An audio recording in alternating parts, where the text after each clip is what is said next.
Caros amigos, tudo bem? Meu nome é Renato Serra e essa é a Reciclagem Democrática. E os assuntos da semana são a eleição americana e o estupro culposo. Nesse momento, já foi declarada a vitória de Joe Biden nas eleições. Pode ser que, a exemplo de 2016, o candidato derrotado, Donald Trump, tente buscar na justiça uma inversão do resultado, o que é muito pouco provável. E, bom, o que nós podemos tirar de lição dessa eleição, mais uma vez, é que houve realmente um grande derrotado, e o grande derrotado foram os institutos de pesquisa e, a reboque, a grande imprensa, com raras exceções. E isso acontece porque há muito a imprensa deixou o seu papel de informar para fazer militância.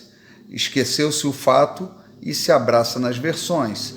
E isso tem um claro objetivo de conduzir a opinião pública para um determinado direcionamento, seja do grupo empresarial, seja das pessoas que querem assumir um controle sobre os demais, tolhindo a liberdade. Então, por isso, a grande imprensa ela costuma se alinhar muito com a esquerda, que tem também essa visão de direcionar, né, de retirar a liberdade do indivíduo para que as decisões sejam tomadas por esse ente, o Estado, né? Na verdade, é muito difícil ser livre. Existe aí uma responsabilidade que vem com a liberdade. As pessoas preferem abrir mão dessa liberdade desde que alguém escolha por elas e assuma a responsabilidade por elas dessas escolhas. Eu até compreendo, porque é muito mais fácil você abrir uma caixinha do que ordenhar uma vaca. Mas ser livre tem diversas outras vantagens. E a gente, quando abre mão dessa liberdade, a gente tem que estar consciente daquilo que está fazendo. Ou que na eleição americana a gente pode tirar de lição é que aquele discurso de Trump não está morto.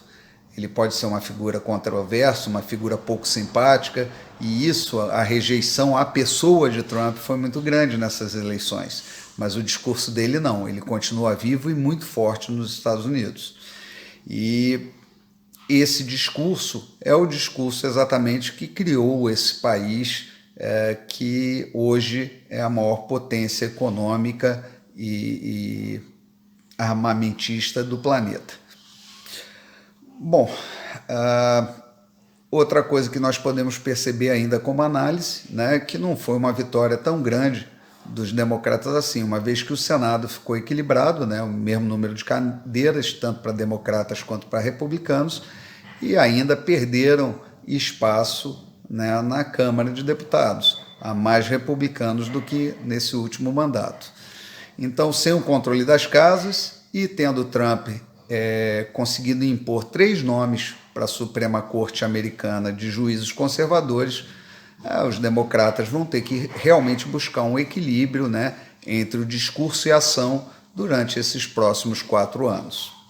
É o discurso exatamente que criou esse país que hoje é a maior potência econômica e armamentista do planeta. Bom,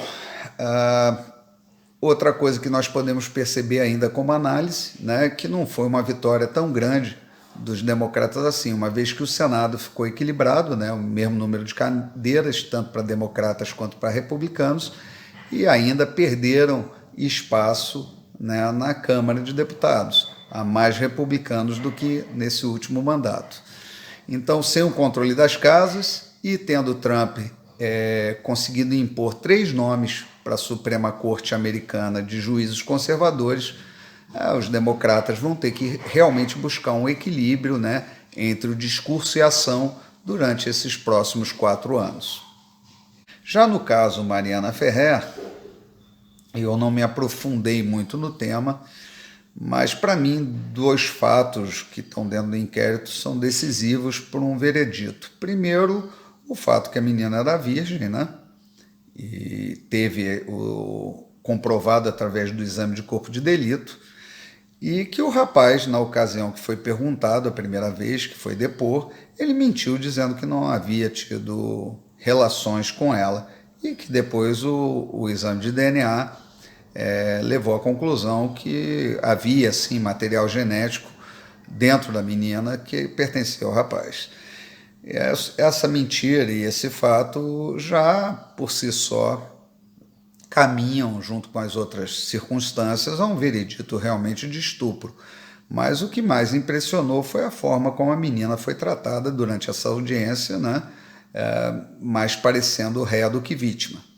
Então, acredito que esse julgamento deve ser revisto, né? Deve ser feito um novo julgamento e, quem sabe, nesse momento, a justiça prevaleça. Agora, é importante as pessoas trazerem esse caso, aproveitar esse momento, né, para fazer uma reflexão, né, que realmente pessoas cada vez mais jovens, né, vão e frequentam lugares que não são apropriados, onde há farta distribuição de drogas lícitas e ilícitas, e todos nós sabemos que essas drogas elas acabam com a inibição, né, as pessoas perdem a razão e começam a agir por instintos.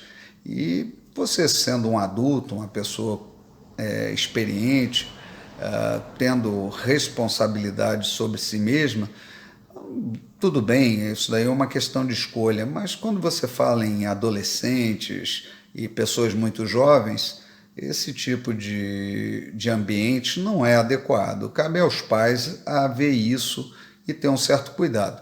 Acredito que essa também foi a fala, e foi nesse sentido que o Rodrigo Constantino fez o seu comentário. Porém, ele foi retirado, né, uma frase fora de contexto, tentando associar o que ele estava falando ao caso concreto da Mariana. Então eu também aqui alerto mais uma vez para que as pessoas, antes de fazerem seus julgamentos, procurem realmente ter a ciência do que foi dito, do que foi falado, porque esse linchamento virtual que vem sendo feito, ele é muito direcionado, ele é muito articulado e ele realmente não é feito à toa. Ele é feito para calar pessoas, né, que não vão naquela linha que as outras, né, que defendem a verdade ou outros valores acreditam. Então, ao invés do argumento, elas preferem buscar um meio para calar e calar uma voz dissidente. É isso que eu tinha para dizer para vocês. Um grande abraço e até a próxima.